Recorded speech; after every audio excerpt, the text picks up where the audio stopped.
करंतु एटी गोटे शब्द लेखा अछि को विषय रे स्त्री को अभिशाप देवा विषय रे चकी पिसु कौन पर चकी पिसिबो आवश्यक नहीं मो स्त्री रानी परी मो स्त्री आशीर्वाद सदृश रहिबार आवश्यक आम डिक्लेयर करिबार आवश्यक स्वामी को भी यही प्रकार आम कही थाउचु एवं स्त्री को भी कही थाउचु माता पिता को पुओ झियो को भाई भौणी को भी कही थाउचु आम प्रिय लोक मान को भी कही थाउचु किंतु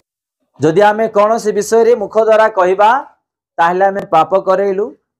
आम अभिशाप भी देलु आ तार जीवन को भी नष्ट कलु तो आम्भे माने ए विषय रे ध्यान देबार आवश्यक जदि आम्भे माने ईश्वरंगर वाक्य अनुसार मन ध्यान न देबा पालन न करिबा न चलिबा ताहले आम मानकर जीवन रे कौन सी उपकार नाही कौन सी आशीर्वाद नाही शेष दिन रे अछु